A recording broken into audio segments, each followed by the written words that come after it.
Bismillahirrahmanirrahim.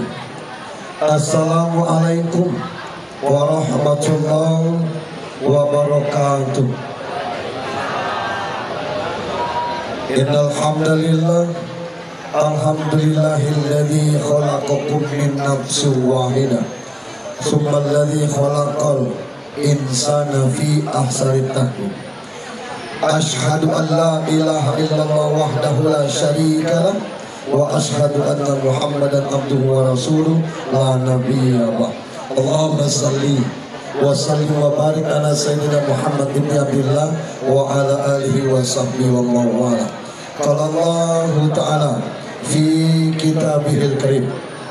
A'udzu billahi minasy syaithanir rajim. Bismillahirrahmanirrahim.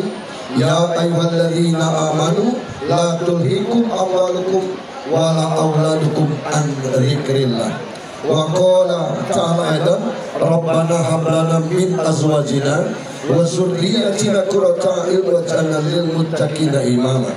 Wa qala an-nabi sallallahu alaihi wasallam kullu ghulam rahinatun bil aqiqah tusbahu an yawmas sabi'ah wa yahluqu ra'suhu wa yusamma sadaqallahu azim.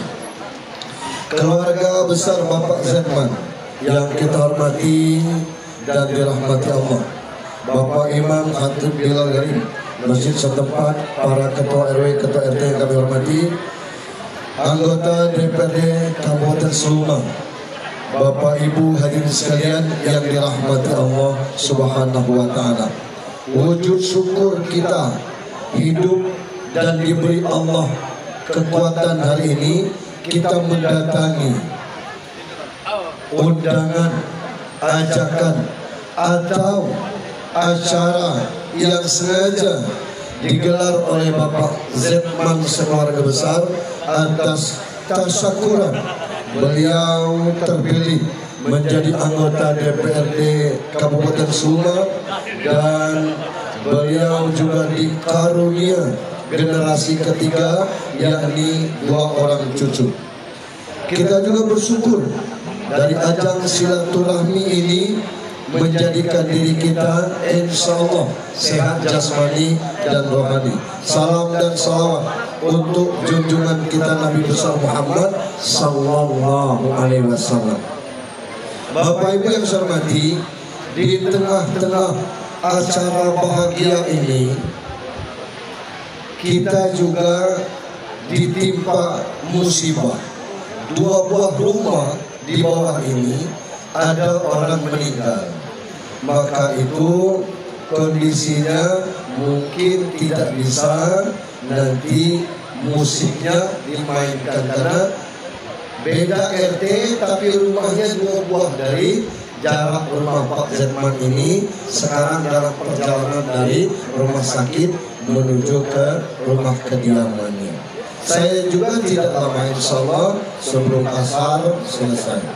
Bapak Ibu yang saya hormati, saya koreksikan sedikit dari penyampaian protokol dan tuan rumah bahwa acara akikah ini sudah dilaksanakan pagi tadi, itu salah. Yang pagi tadi itu seni marhaban, bukan akikah. Yang akikah itu cuma nyembelih kambing itulah akikah. Yang acara marhaban, yang acara ceramah model ini rangkaian dari acara akikah. Sesungguhnya akikah itu penyembelihan kambingnya itulah. Nah, saat penyembelihan kambing pagi tadi sudah dilaksanakan, maka itulah akikah. Nah, kita bahas sendiri tentang ini. Akikah ini cara lamo, dan sekarang ini hampir tiap minggu kita dapat undangan akikah. Akan tetapi kadang-kadang ini tidak dipahami secara luas oleh jamaah. Pertama, akikah ini kalau dikaitkan dengan Al-Quran tidak ada ayatnya Pak. Yang ada kaitannya adalah bersyukur. Wa may yashkur fa innama yashkuru li nafsi. Kalau kamu bersyukur, syukur itu untuk kamu tuh. Alhamdulillah Pak Zetman ini sudah sampai ke generasi ketiga. Beliau generasi kedua anaknya dapat cucu Ada yang tidak sempat sampai ke generasi kedua. Lu betul nak matilah, mati. Selesai urusan. Ada yang belum sempat punya cucu, sudah meninggal. Tapi ada juga yang sampai generasi keempat, lalu cucu berpiut lagi. Kalau yang bercicit itu amat langka, apalagi yang panggilan tantang. Itu juga amat sangat jarang. Dikasih karunia sampai keturunan yang ketiga, alhamdulillah. Sepasang lagi, sepasang kan? Coba kalau mudah-mudahan nanti cucu-cucu berikutnya Allah karuniakan anak cewek. Biasanya anak pertama memang anak kedua dan lagi, ketiga dan keempat biasanya dan biasanya pada itu. Jadi macam mana kita memahami akikah? Akikah ini ada di hadis. Kullu ghulam rohinatun bil akikah. Tiap-tiap anak itu tergadai dengan akikahnya. Macam mana barang tergadai? Ditebus. Macam mana kalau yang ditebus? Ada ulama mengatakan bahwa ketika kewajiban orang tua tidak mengakikahkan anaknya, maka sulit untuk mendapatkan syafaat dari anak. Karena ini sudah disahkan oleh Allah dalam posisi gadai ini tidak bisa ditebus. Macam mana kita menebusnya? Tusba'u anhu yawmas sabiha wa yahluku rasu wa yusamma.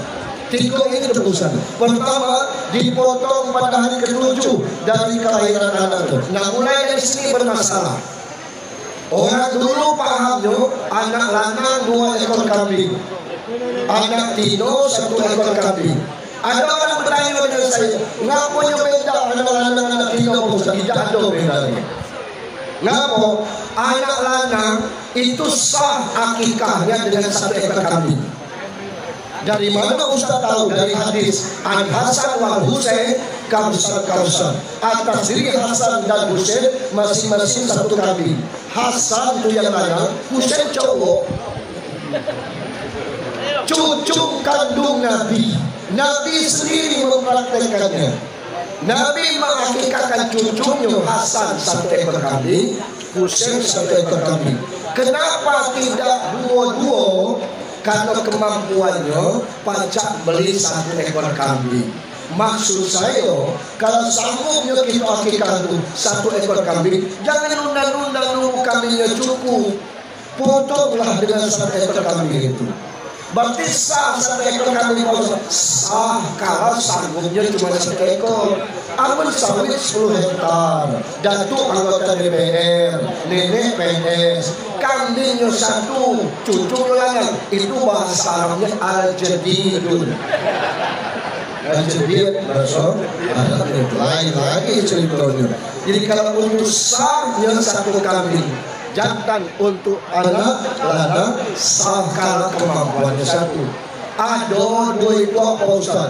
Ayo, kambing ini betina galau. Hadis mana yang melarang akikah dengan kambing betina? Boleh. Ngapa tidak dilaksanakan Pak Ustaz? Kita belum punya alat USG. Untuk apa? Bunting tidak kambing. Ngapa? Kalau diseliak kambing betina, tahu-tahu ada calon anak nyompat, kan sayang, rugi. Maka itulah dipilih kambing jantan. Yang kedua, ngapa dipilih kambing jantan? Kambing jantan walaupun dia kecil, insya Allah daging galau. Kambing betina besar belum tentu daging, bisa jadi itu lemak, gemuk, bukan daging. Maka itu betina gemuk, tandanya banyak duit. Karena banyak duit, dia banyak belanja, banyak makan, dia banyak lemak. Itu makanya dipilih kambing jantan. Jadi boleh kambing betina, boleh. Itu urusan kambing. Macam mana Pak Ustaz? Inilah terpelalu dari hari ke-40. Amun bini berjahit gara-gara sesar, tidak lemak bikin acara di sini. baru 7 hari dia berjaya masih di rumah sakit, kita lah akikah ke depan gedebus. Tunggu dia sehat dulu. Hari ke-14 lu paca Pak Ustaz, ngapo lah lu cair gaji datuk. Hari ke-40 lu paca, ngapo masih lebaran. Hari keberapa sanggupnya? Minimal sebelum dia balik. Sampai balik tidak bisa diakikahkan, kasih tahu dengan anak tu. Dia pacak mengakikahkan diri sendiri. Kalau aku dulu bapak pisah mak saro, aku boleh mengakikahkan diri aku sendiri. Mengakikahkan diri sendiri hukumnya boleh atau mubah, bukan sunnah. Hanya tidak boleh pakai marhaban. Itu aja. Sapung milia susah ada. Yang kedua, wayah luku roksu, dipotong rambut cemarnya. Kalau hari ke-7 rambut ini cukur habis, ditimbang berapa gram ya, sedekahkan emas seberat itu. Amun kini landak seon rambut itu. Ini kalau yang ketiga, wayu sama, kasih nama yang baik. Ini kan bagus namanya ini. Yang pertama Edgar de Ahmad, itu artinya itu anak Rifki dengan Aisyah. Yang kedua Khalifah Said, itu artinya anak Edi dengan Cici. Mana kita tahu ada orang itu. Jadi carilah nama yang baik. Selesai urusan akikah, selesai. Itu syariat. Yang bahaya ni tidak paham dengan hakikat. Ngapa? Anak ini titipan, nak pakai untuk akikahnya, tapi kalau tidak diperhatikan agamanya, dan juga bagus. Untuk itu, kullu mauludin yuladu ala fitrah. Tiap-tiap anak yang lain itu suci. Tidak ngerti apa-apa. Edgar dengan Khalifah ini. Fa'abawahu yuhawidani au yumajisani au yunasirani. Orang tuanya nyoret dia sebagai Yahudi, Majusi atau Nasrani. Geger mengkulubah. Anak umur 17 tahun nyembelian mulut, anak umur 8 sama 9 tahun. Berminggu-minggu berdalam, rupanya dikari kawan. Model mano pacak gunung model ini. Apa yang tidak beres? Agama. Sekarang ini Pak, S1 berhamburan. Kadang-kadang sambil nunggu kerja, dia melanjutkan S2. Ngapa? Kalau ada peluang kerja lebih baik. Tapi tingginya ilmu, banyaknya gelar belum menjamin orang itu menjadi akhlaknya baik. Maka mohon maaf, saya belum pernah itu. Konon kabarnya di Jepang kelas 1 sampai kelas 3 itu tidak ada pelajaran matematika. Di Jepang yang ada pelajaran adab. Maka orang Jepang adabnya luar biasa. Lampu hijau kita nyebrang, giliran kita nyebrang, sebelum sampai ke pinggir masih ngadap ke sopir itu. Arigato, terima kasih. Itu orang Jepang. Memang hak dia luar biasa. Tidak ada agamanya Islam, tapi adab luar biasa. Nah kita beragama Islam luar biasa. Di Jepang kalau jatuh dompet kita jangan khawatir Pak. Disitulah atau cari ke kantor polisi terdekat. Ngapa? Orang memahami bahwa orang yang punya dompet pasti paling laki nyari dompet itu. Akan ada di sekitar itu. Dikit tu, tancikan kita tu lah, umpan 5.000. Ngapa? Aja. Ya ngapa? Aja.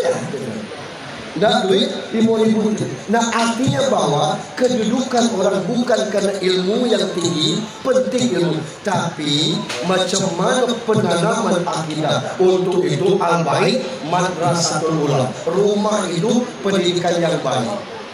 Mak bak kita dulu syukur-syukur tamat SD, jangan-jangan tidak pernah ngijak sekolah, tapi macam mana mendidik kita luar biasa.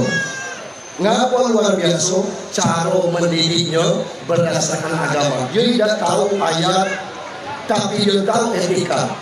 Dia tidak tahu toharoh, tapi tahu cara bersuci. Orang dulu bekas rendang, bekas kain dicagaya, itulah namanya bakal pembedung, itulah bakal popok. Baru dipasang cair kencing, taruh lagi bedak yang kotaknya bulan itu, basuh lagi. Orang sekarang letak belayut di sini pampersnya, setengah hari baru diganti. Tidak ada nilai-nilai kebersihan. Dulu menamakan dalam rumah, jangan bersirak, jangan galak buang ajang nak, entah kita ngetam taidah dulu. Itu pesan mak buang nasi pakai ucap kurus mana. Itu cuma tengok kita pesta berember-ember buang nasi, kita tidak punya adab kepada Allah Subhanahu wa Ta'ala. Itu memang sengaja untuk dimakan, tapi bukan untuk dibuang. Amun tidak ada, jangan ngambil. Amun seliro, ambil banyak tapi habiskan. Kata Nabi, jangan kamu membuang butir nasi, sebab kamu tidak tahu yang mana yang barokah. Maka itu kata Nabi, kalau kita makan, yang dicari ini jilat. Iya, alam kalau ke penjiji Om Ustaz sampai jilat jari. Yang jiji ini jilat jari jemur. Menjadi kita dewe, kenapa kita jiji? Justru makan pakai sendok kita jiji. Bertegak, habis sendok aja nih. Nah, kata kawan berlari, diculupkan main. Nah, kata sapo ngulung ini sendok itu tidak gitu lagi ngulung. Itu kalau kita jiji. Jadi apa yang diajarkan Nabi sungguh sangat sempurna. Nah kita ini ulu kilir ngajar anak makan di jalan model ini berdebu kotor, bukan cara Islam yang demikian. Begitu juga dengan masalah ibadah. Tidak ada cerita anak kelahiran di bawah tahun 80-an yang tidak baca ngaji. La dodol nian tidak baca ngaji itu. Celepas celepis dipecut makbah pacak galau ngaji. Amu makini ibu-ibu tahan tidak makan, yang penting dipanggil penyanyi. Luar biasa. Tahan tidak makan, yang penting penyanyi. Begitu dia tidak penyanyi, tunggu kamu pesta ibadah kami. Tidak perlu kami makan sama. Luar biasa. Saya pernah Pak acara akikah di Kabupaten Titik. Saya datang lebih awal. Yang datang tuh undangannya umur 60-an ke atas. Kata panitianya, Bapak Ibu, acara masih belum mulai ini.